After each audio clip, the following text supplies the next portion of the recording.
لكل من يسمع لي أو لغيري، ولكل من يقرأ لنا أو لغيرنا. لا تعود نفسك أن يرق قلبك إلى شيء أعظم من القرآن. كل حياة لقلبك.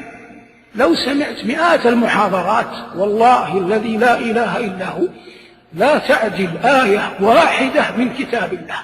الله يقول: إن الذين كفروا بالذكر لما جاءهم وإنه لكتاب عزيز لا يأتيه الباطل من بين يديه ولا من خلفه تنزيل من حكيم حميد. ما يقال لك إلا ما قد قيل للرسل من قبلك إن ربك لذو مغفرة وذو عقاب أليم. المؤمن لا يريد شيء أعظم من رضوان الله، ورضوان الله لا ينال بشيء أعظم من حب كلام رب العالمين جل جلاله. ومن أعظم ما أثنى الله به على أوليائه والصالحين من خلقه أنهم تتصفون بثلاث صفات رزقنا الله وإياكم إياها بإخلاص. إذا تليت عليهم آيات الله وجلوا القلب واقشعرار الجلد وذروف العين. قال الله: موسى وهارون وإبراهيم وإدريس وإسماعيل ومريم وابنها في سورة مريم، وذكرهم بصفات متفرقة. ثم جاء أجمل: قال: أولئك الذين أنعم الله عليهم من النبيين من ذرية آدم وممن حملنا مع نوح ومن ذرية إبراهيم وإسرائيل وممن هدينا واجتبينا إذا تتلى عليهم آيات الرحمن خروا سجدا وبكيا. والأشياء بالتعود. وأعظم ما ينصح به الإنسان ليحيا قلبه أن يقوم بين يدي الله في الليل ثم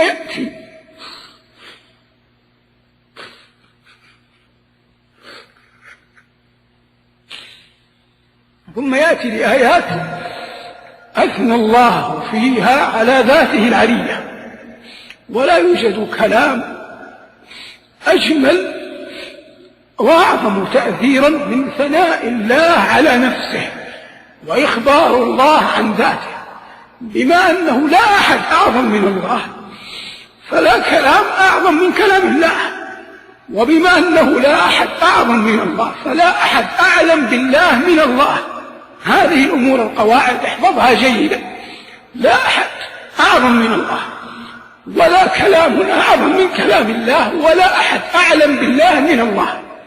فإذا جئت تقف بين يديه اختر آيات في أول تعودك على قيام الليل أثنى الله بها على ذاته العلية، ثم رددها كثيرا وأنت تصلي حتى تستميل قلبك وتذرف عينك تدريجيا. ثم مع الأيام يصبح قلبك لا يسكن بشيء أعظم من ذكر الله. من استأنس بالله استوحش من خلقه.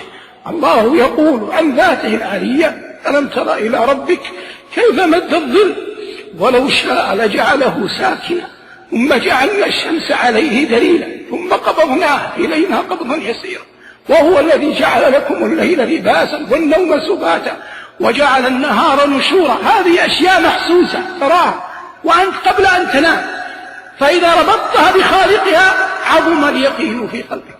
وهو جعل النهار نشورا وهو الذي أرسل الرياح بشرا بين يدي رحمته وأنزلنا من السماء ماء طهورا لنحيي به بلدة ميتا ونسقيه مما خلقنا أنعاما وأناسيا كثيرا ولقد صرفنا بينهم ليذكروا فأبى أكثر الناس إلا كفورا.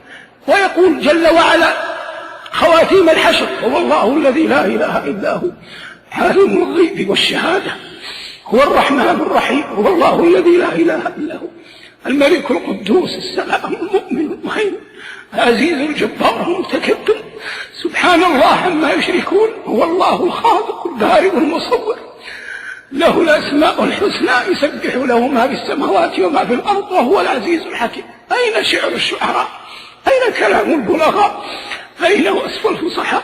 هذا كلام رب العزة في رب العزة جل جلاله. هذا هو قوت القلوب الحقيقي الذي يعيش به المؤمن ويتعود أن لا يشرب إلا منه ولا ينهل إلا من معينه. هذا الذي يسوق إلى رضوان الجنات ويوفق به المؤمن للطاعات ويقاد فيه إلى أعلى المنازل. اللهم أنت الله لا إله إلا أنت عالم الغيب والشهادة، مصير كل أحد إليك ورزق كل أحد إليك. أسألك اللهم بأسمائك الحسنى وصفاتك العلى تصلي على محمد وعلى آل محمد، وأن ترزقنا الإخلاص فيما نقول ونسمع. وصل اللهم على محمد وعلى آله.